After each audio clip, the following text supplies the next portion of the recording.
Hello everyone, today we will read NCERT class 5th chapter Gulliver Travels.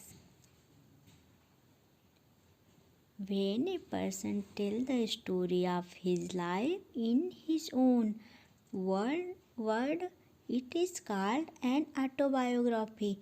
Gulliver, a sailor, was once caught in the land of giant. This is how he described his experience. ये एक autobiography है। Autobiography क्या होती है? जो कोई person खुद से ही अपने बारे में बताता है। ऑटो मतलब खुद से या स्वयं से, जो स्वयं से किसी घटना के बारे में, अपने जीवन की किसी बात का उल्लेख करता है तो उसको ऑटोबायोग्राफी कहते हैं। गुलिवर कौन है? गुलिवर एक सेलर है। सेलर मतलब क्या होता है? नाविक। तो गुलिवर ने अपने ऑटोबायोग्राफी में समुद्र की यात्रा के दौरान जो कुछ देखा था, एक घटना के बारे में बताया है। तो चलिए हम ये स्टोरी को रीड करते हैं। On the 16th of June 1730 was discovered land. Our captain sent a dozen men with vessel for water if any could be found. 16 जून 1730 हम लोग एक यात्रा पे एक लैंड को हमने डिस्कवर किया। हम बहुत देर तक घूमते रहे तो हमें प्यास लग गई थी। हमारे कैप्टन ने ए डजन मतलब 12 लोगों को एक वेसल के साथ पानी लेने के लिए भेजा, जिनमें से सब लोग निकल गए और अगर उनको पानी मिलता है, को पानी मिले वो पानी ला सकें। When we came to land, we saw no river or spring nor any habitant. Habitant मतलब होता है जो वहाँ के रहने वाले लोग होते हैं, उनको हैबिटेंट कहते हैं। वहाँ पे चारों ओर हमने देख लिया, वहाँ ना तो कोई रिवर थी ना तो कोई लोग ही रह रहे थे। तो वो एक बंजर टाइप जगह थी जहाँ पे कुछ भी नहीं दिख रहा था।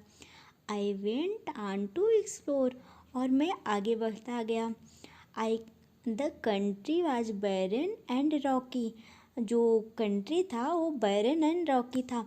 बैरन मतलब होता है जो बंजर जमीन। वेंट ऑन टू एक्सप्लोर, तो मैं वहाँ पे देखने चला गया। मैं आगे तक देखने चला गया कि यहाँ पे कुछ पानी मिलता है, यहाँ पे कैसा लैंड है, ये सब मैं देखने के लिए चला गया। The country was barren and rocky, लेकिन वो जो कंट्री था वो एकदम बैरन मतलब होता है जहाँ पे कोई पेड़ पौधे नहीं उगते हैं।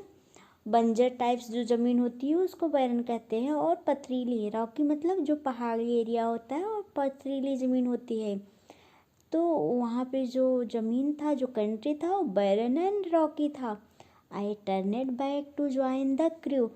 क्रू मतलब होता है क्रू, जो उसके ग्रुप के जो शिप में जो मेंबर थे, ग्रुप ऑफ मेंबर मतलब जो उसके साथी लोग थे उनको क्रू कहा जाता है। I turned back to join the crew only to see them getting into the boat and rowing for life to get to the ship. तो मैं जब वहाँ पे पहुँचा तो मैं क्या देखता हूँ कि हम लोग बड़े से शिप से आए थे, लेकिन वहाँ पानी की तलाश में एक बोट से निकले थे और वो लोग बोट पे बैठ के भाग रहे थे। तो मैं ये सोच रहा था क्यों ये लोग इतना तेज़ से भाग रहे थे जान बचा के, ऐसा क्या हो गया है। Before I could reach them I observed a huge creature walking after them in the sea as fast as he could.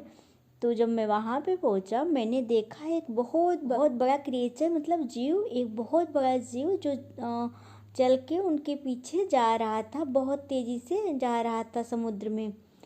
The water of the ocean reached only till his knee. जो ocean में, समुद्र में जो पानी था उसके सिर्फ घुटनों तक आ रहा था, वो इतना बड़ा था। However, the monster was unable to overtake the speeding boat. लेकिन वो जो मॉन्स्टर था जो बहुत बड़ा जायंट आदमी था वो उसको ओवरटेक मतलब उसको पहुंच नहीं पाया, उसकी स्पीड तक पहुंच नहीं पाया बोट के, तो लोग आगे निकल गए और ये जो गुलिवर है वही बेचारे पीछे ही छूट गए। I turned back quickly and climbed up a steep hill with field of barley on either side and the corn rising up to 40 feet।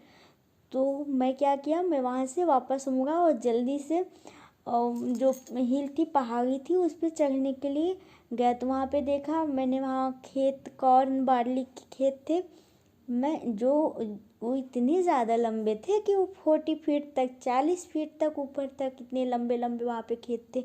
तो मैं वहीं पे छिप गया। There was a fence to pass from one field to the other. तो वहाँ पे जो पूरी खेत थी वो फेंस से घिरी हुई थी, जो और अलग अलग फेंसेस लगा के उसको बांटा गया रहता है। तो अलग अलग फेंस लगी हुई थी उसी खेत में, वो जाके वहाँ पे छिप गया। It was impossible for me to climb because very step was 6 feet high. वहाँ पे जो फेंसेस लगी हुई थी और जो उस पर चढ़ना उसके लिए पॉसिबल नहीं था क्योंकि वो बहुत ऊंचाई पे थी। I was trying to find a gap in the hedge when I discovered one of the inhabitants in the next field walking toward the fence।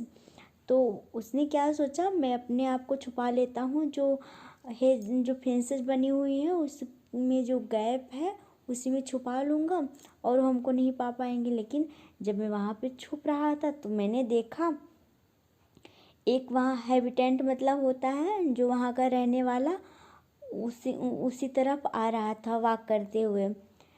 He was of the same size as the creature chasing the boat.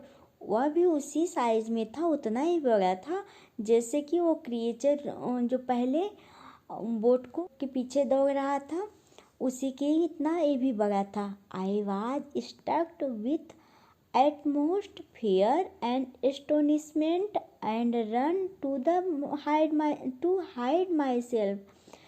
तो क्या मैं एकदम डर गया, मैं एकदम बहुत ज़्यादा डर से मैं भागा और अपने आप को हाइड करने लगा।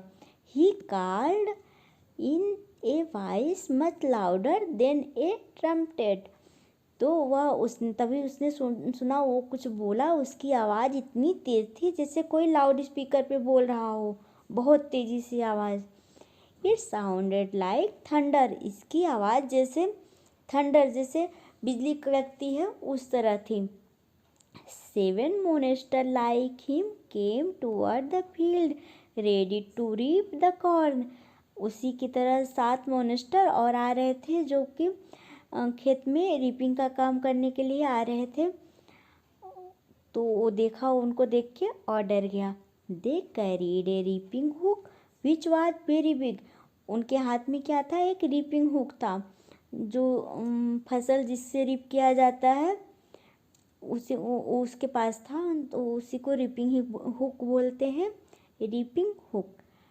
When one of the reapers approached where I lay hidden, I screamed as loud as I could।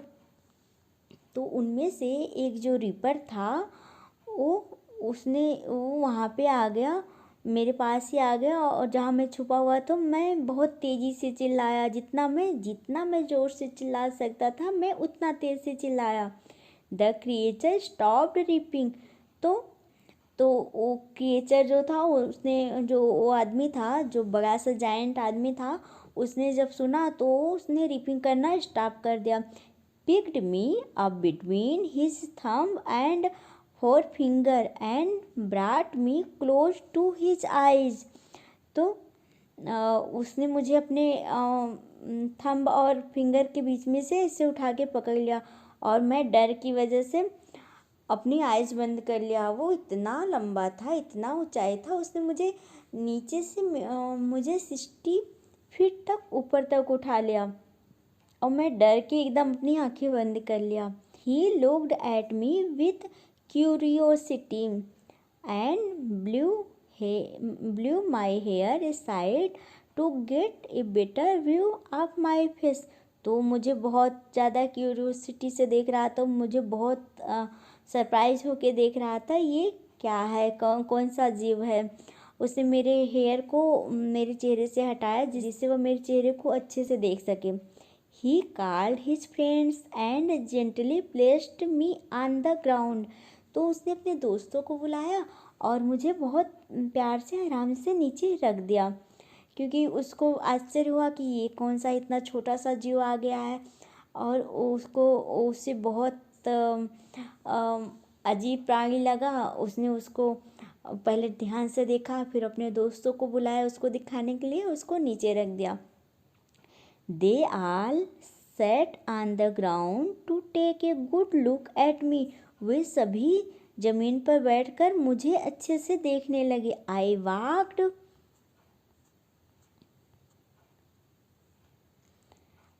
walked slowly backward and forward, pulled up my hat and made a low bow toward the farmers। तो मैंने क्या किया, अब मैं डर गया था, लेकिन मैंने क्या किया, मैंने पहले आगे थोड़ा सा, मैं थोड़ा पीछे गया, फिर आगे आके मैंने अपने हैट निकाल के उस अभिवादन किया, मतलब उसे एक I tried to speak to them loudly in the several language. मैं बहुत तेज़ी से उनसे बात करने की कोशिश करने लगा। मैं अपनी बातों को उनसे बताना चाहता था, मैं बहुत तेज़ी से बोल रहा था अलग अलग भाषाओं में, क्योंकि मुझे पता नहीं था वो किस भाषा में क्या समझते हैं, क्या बोलते हैं। तो मैंने उनसे अपनी बात कहने के लिए अलग अलग भाषाओं का प्रयोग किया। Each time I did so, the farmer who picked me up held his ear very close to me, but in vain। जितनी बार मैं उनसे कुछ बोलने के लिए मैं कोशिश करता, जो भी कहता, तो उसको सुनने के लिए अपने कान को मेरे मुंह के पास ले आते, मेरे पास ले आते, जिससे वो सुन सके। लेकिन वो सब कुछ व्यर्थ है। वैन मतलब सब कुछ व्यर्थ, मतलब उनको या तो सुनाई नहीं पड़ रहा था, या तो उनको मेरी बात समझ नहीं आ रही थी। The farmer looked me to his house and placed me at some distance on the dining table, which was 30 feet high from the floor। तो वो फार्मर, मुझे जो किसान था, वो मुझे अपने घर पे ले गया और मुझे कुछ दूर पर मुझे डाइनिंग टेबल पर बैठा दिया। जो डाइनिंग टेबल था उसकी ऊंचाई 30 फीट ऊंची थी, मतलब ज़मीन से उसकी ऊंचाई 30 फीट ऊंची थी। इतने ऊंचे डाइनिंग टेबल पर मुझको बैठा दिया।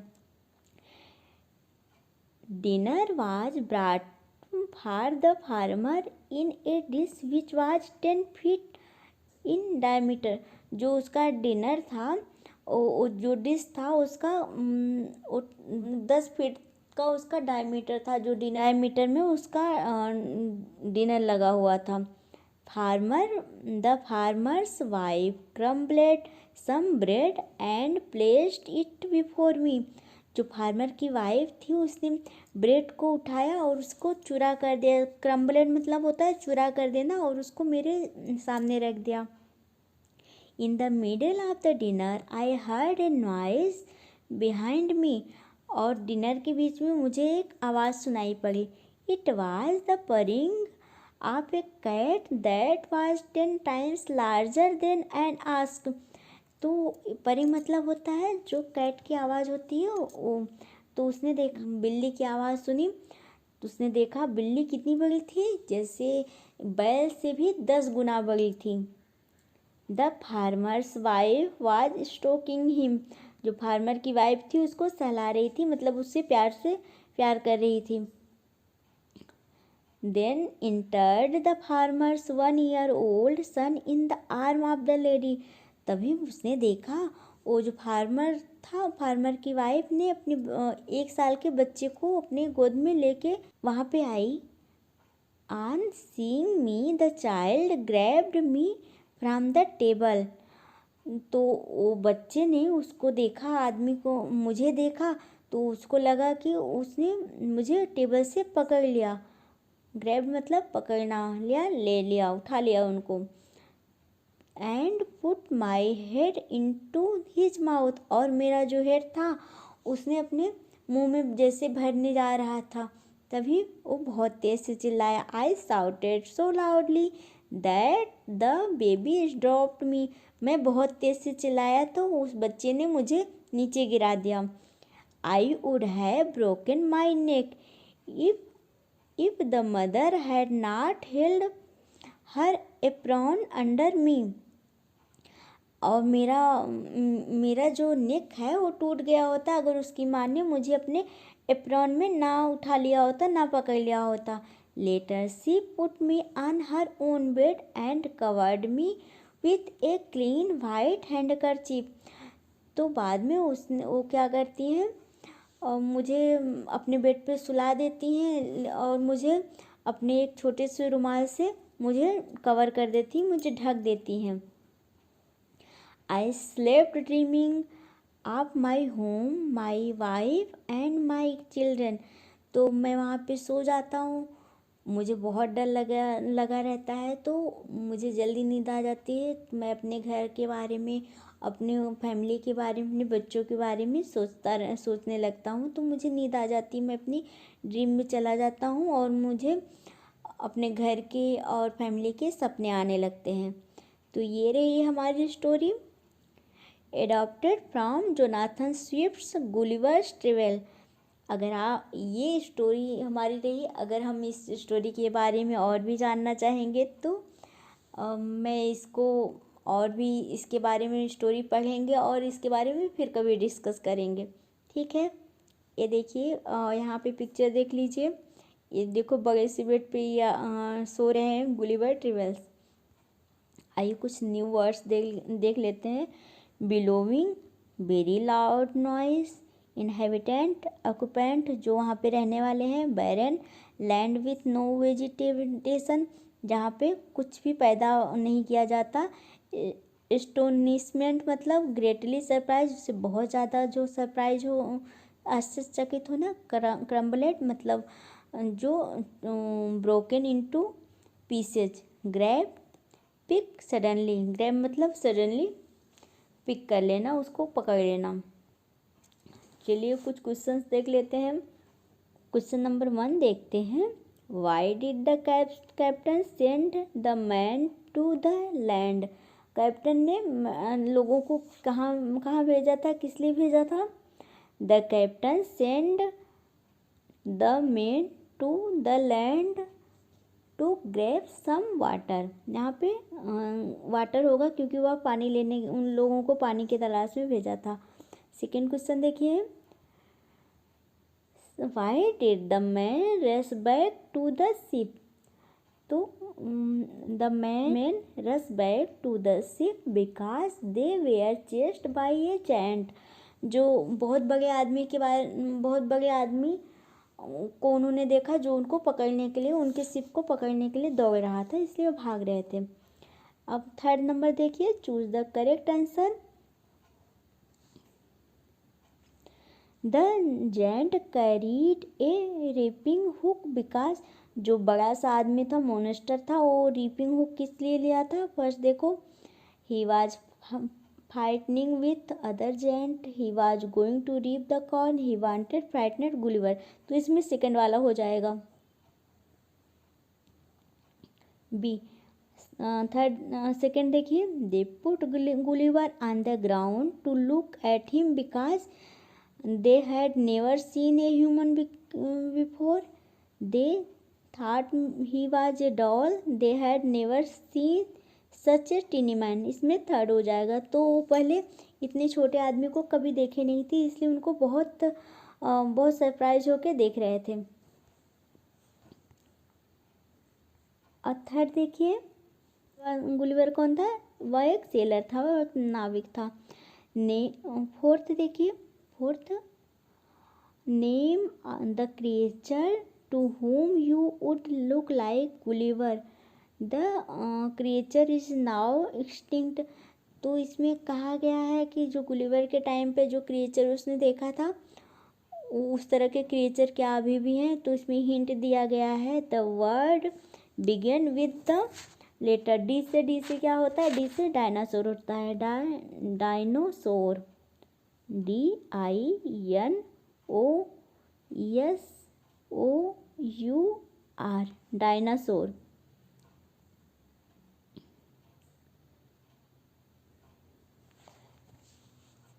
ये हो गया। आप देखो, from the text write the sentence that tell you following. The giant reaper was fascinated by Gulliver.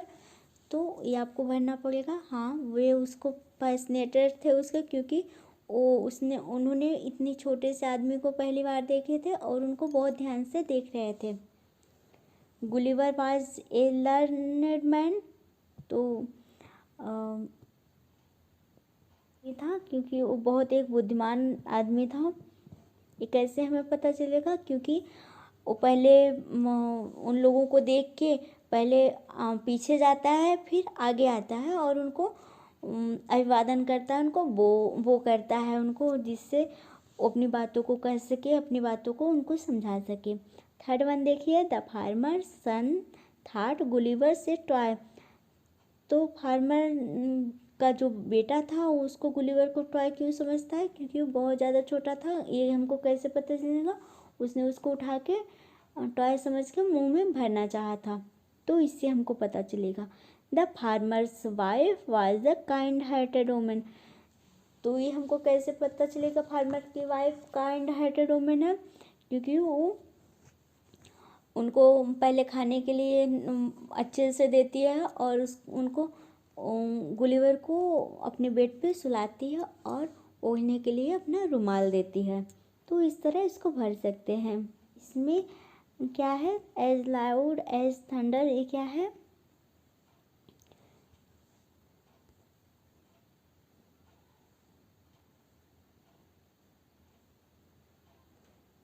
ये एज लाइव, इसमें क्या है? ये सिमिली, ये फिगर ऑफ स्पीच है। ये हम आगे डिस्कस करेंगे, जब हम ग्रामर का चैप्टर पढ़ेंगे तो हम सिमिली को डिस्कस करेंगे।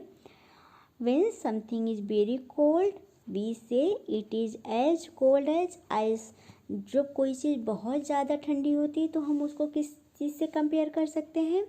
हम उसे आइस जैसे कर सकते हैं। ये इतनी ठंडी है जैसे कि आइस। तो उसे एक जैसे कि करके उसे किसी चीज़ से कंपेयर किया जा रहा है, तो कंपेयर किया जाएगा तो ये सिमिली होगा। सिमिली एक फिगर ऑफ स्पीच है। This is because ice is very very cold. क्योंकि ये इसलिए उससे कंपेयर किया गया है क्योंकि आइस बहुत ज़्यादा ठंडी होती है। तो आगे देखते हैं। उसी तरह इसको देखिए, इसमें फिल करना है। Now complete the following use word given in the box. As, यहाँ पे क्या हो जाएगा? यहाँ पे लाइट, फीदर क्या होता है? फीदर लाइट होता है। As light as the feather, कोई चीज़ है तो कैसे है? वो एक फीदर के जैसे लाइट है, तो पहले में लाइट हो जाएगा। एज एज टॉर्टराइज कैसे है? वो स्लो है, इसमें सेकेंड हो जाएगा। और हनी कैसी है? हनी स्वीट है। एज स्वीट एज हनी, कोई कितना स्वीट है? जैसे हनी के जैसे। थर्ड हो गया। एज स्नो कैसी होती है? स्नो वाइट होती है, तो snow white. As an ox, ox कैसे होता है? ऑक्स स्ट्रॉन्ग होता है, इसमें स्ट्रॉन्ग आ जाएगा। और इससे एज, इसमें क्या आ जाएगा? नाइट के साथ क्या आएगा? Night gentle, gentle. एज रोज के साथ क्या आ जाएगा? रोज क्या होता है? रेड, रेड हो गया। और टोस्ट क्या है? टोस्ट वार्म है, यहाँ पे वार्म हो गया। और ब्रीज क्या है? ब्रीज टोस्ट ब्लैक है, टोस्ट ब्लैक है, ब्रीज वार्म है। ठीक है, ये हो गए, इतना हमने भर लिया है। ये किसी से कंपेयर किया गया है, तो कंपेयर को क्या कहते हैं? इसमें सिमिली का प्रयोग हुआ है, इन सबको सिमिली कहेंगे। सिमिली को हम आगे की क्लास में डिस्कस करेंगे।